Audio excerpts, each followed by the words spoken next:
Nous sommes dimanche 8 janvier 2017. Il est 7h30 du matin, c'est pas vrai. Il est 7h30 du matin, effectivement, je me suis réveillé depuis 4h du matin. Je n'arrive pas à dormir. En fait, il faisait trop chaud tout à l'heure, je me suis réveillé. Et je voulais faire une petite vidéo parce que ça faisait longtemps que j'avais pas fait une. Je suis toujours dans l'appartement de maman, dans le 16e. Et ça fait 9 mois maintenant et 2 semaines que maman est décédée. Et elle me manque toujours autant en fait. Et j'ai remarqué que plus les tensions, plus il y avait de tensions entre moi et mes amis, par exemple, pour les broutilles, et bien plus je suis en manque d'elle. Parce que maman était vraiment la seule personne sur Terre à me comprendre à 100%. Et elle me manque. Voilà. Ça me fait encore mal au cœur en fait. Je ne sais pas si on se remet vraiment du décès de sa maman. Surtout quand on n'a pas eu de papa pendant si longtemps. Même globalement comme ça, quand je prends du recul sur ma vie et que je me dis ça fait 9 mois et demi que maman n'est plus là, je réalise pas en fait qu'elle est partie. Enfin, je sais qu'elle est partie, mais je... C'est pas que je n'accepte pas, mais je ne réalise pas que c'est vraiment une nouvelle vie en fait, sans sa présence. Et ce qui me peine, c'est que quasiment personne ne peut me comprendre. Tous ceux qui n'ont jamais vécu ça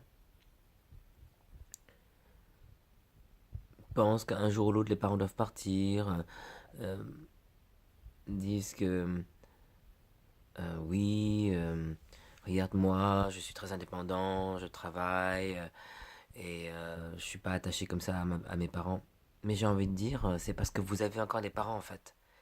Si vous aviez perdu vos parents jeunes ou à suite d'une maladie de longue durée, vous ne vivriez pas la même chose. Vous ne pouvez donc vous pouvez que comprendre d'un point de vue, c'est ce que je disais à Anthony aujourd'hui, tu ne peux comprendre que de manière théorique.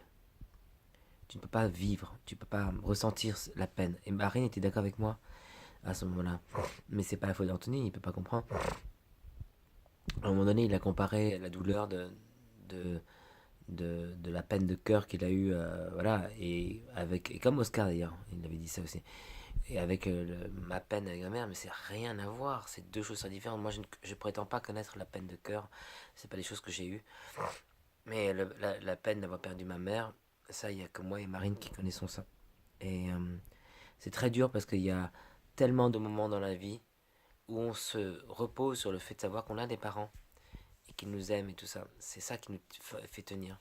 Et malheureusement, je n'ai plus ça, même si je sais que ma mère m'a toujours aimé, et même m'a toujours aimé tellement énormément, mais je n'ai plus sa présence, je n'ai plus sa voix, je n'ai plus sa...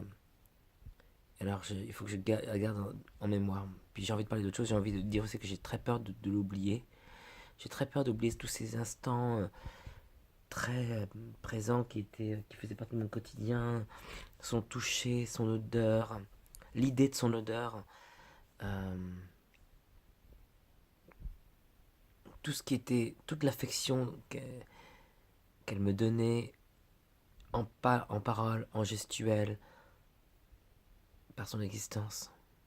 Elle était tellement courageuse et tellement parfaite. Et le problème, c'est que pas beaucoup de gens sont au courant de ça, en fait. Alors je suis coincé dans mes souvenirs. Je suis coincé avec mes propres souvenirs. Ah, j'ai envie de pleurer, mais je peux pas pleurer. Ah. Comment faire pour digérer ça? Parce que Après, l'autre problème, c'est que in fine, il va falloir que je m'en sorte quand même. Je peux pas. Là, j'ai grossi énormément. Je bois, je mange, je suis pas équilibré là pour l'instant. Parce qu'à pas il faudrait que je me remette au sport. De manière vraiment.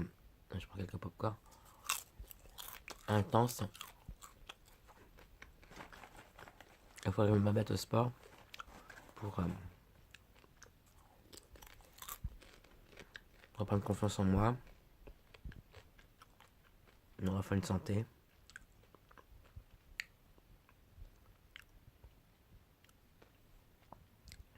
Je trouve que je ressemble à une épave actuellement. Et je dois changer. Bon. Pour ce qui concerne la peine que j'ai de l'absence de maman, ça sera toujours là, en fait. Je cherche pas à en échapper. Mais tellement dur.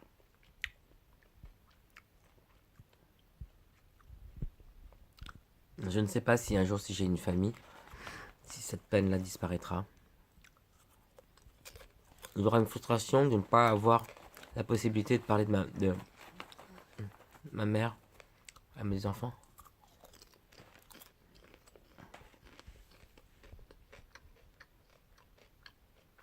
Je dois me mettre sur le bon chemin pour... Ouais, bien. Il faut que j'arrête de fumer et de boire. Et ça va être très dur. Mais il faut que je le fasse.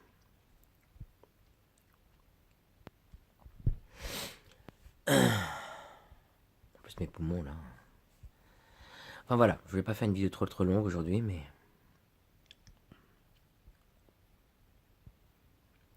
C'est juste... J'ai tellement de trucs à dire, mais... J'essaie d'être synthétique. Je suis un peu perdu. Parce que... Je sais qu'il y a des gens qui peuvent penser qu'après 9 mois, c'est bon. Ça suffit d'avoir de la peine. Je suis désolé, quoi. Ça suffit jamais. Mais je cherche pas à être continuellement dans la peine. Et je veux pas que... Je supporte pas l'idée qu'on puisse penser que parce que j'ai de la peine, ça signifie que je fais aucun effort pour m'en sortir. Et puis d'abord, de toute façon, je n'ai pas à m'en sortir de ma peine. Ma peine, elle existe. Par contre, je dois m'en sortir pour réussir dans la vie, pour maigrir, etc. Ça, oui. Mais la peine, je ne vois pas pourquoi on m'obligerait à ne plus en avoir. C'est évident que c'est normal que j'ai de la peine.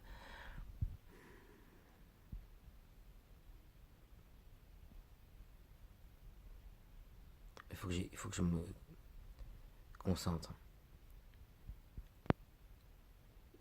Hubert et Oscar sont les enfants, en fait.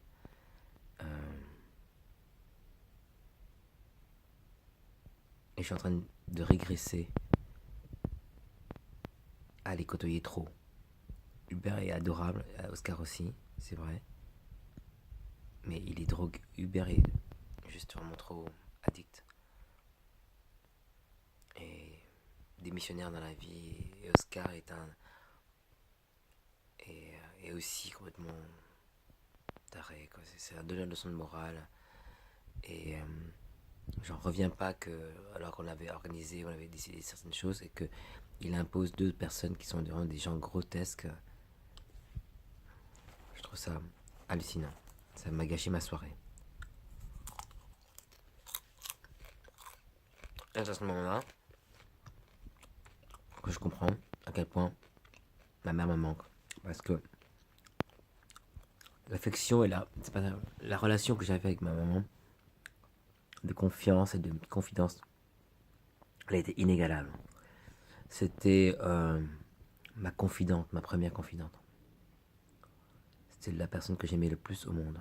Mais vraiment de tout mon cœur, toutes mes forces. Et je dois me construire sans elle maintenant. Pendant je ne sais pas combien de temps.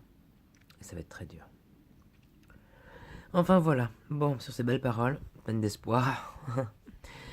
Je vais aller dormir. Enfin, je vais continuer à regarder un petit peu quelques séries. Et puis je vais dormir vers 10h du matin. Je ne me mets pas trop de pression. Demain, je vais travailler. Voilà. Allez, au revoir.